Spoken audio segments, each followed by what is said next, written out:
can cross over now live to our correspondent in Brussels, Dave Keating, to find out more. Dave, so the deal is done and dusted for good now, right? This vote, though, delayed due to concerns over certain parts of the agreement.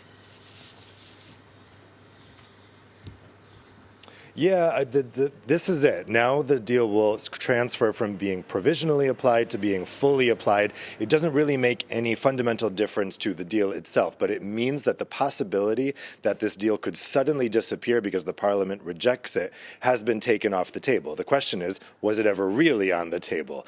You might ask, why is this vote happening so much later than the agreement was actually reached? Well, you'll recall that that agreement was reached at the absolute last possible moment on Christmas Eve. And though the 27 EU governments and the UK governments all approved it, the European Parliament said, no, we can't approve it in time for the January 1st start. We need time to look at it.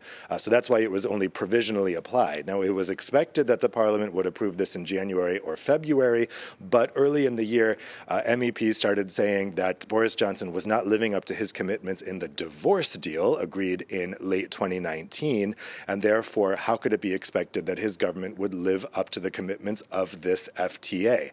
And so there was an idea within the Parliament that they should not be in any hurry here, that they should wait and have the possibility of rejection kind of hanging over the head of the UK government to try to get them, to pressure them to uphold what they committed to in the divorce deal. The problem is it never seemed to work. The UK government hasn't seemed to be under pressure from the Parliament, either because they weren't really aware of the threat or because they didn't see it as a credible threat and thought it was impossible that the European Parliament would ever have the nerve to reject this treaty. So why have they all kind of held their noses and approved this today? They were leaned on very heavily by the Commission and by national governments who said, look, with everything going on right now, this continued uncertainty over the Brexit deal, it's just not helpful, and we need to just get this done and dusted. And that's what we saw today. This was approved by a big majority. Okay. The EU Parliament, another vote coming up there, Dave. It's in relation to certificates, if you like, or travel documents that will allow people to travel more freely during these COVID times. Yeah, I think this vote will get a lot of attention today. The Parliament's big emphasis here, at least in terms of communication, is that this this vaccine passport or vaccine certificate should be something that reopens travel, that doesn't restrict travel.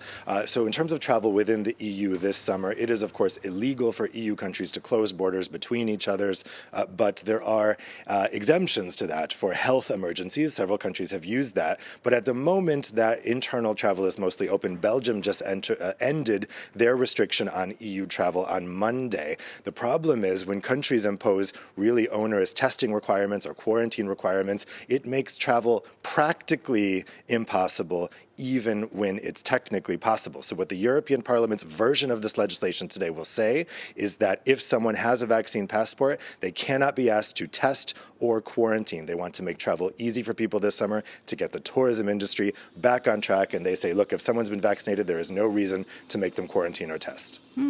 Okay, Dave, thanks very much for now. Dave Keating there, our correspondent in Brussels, coming to us live.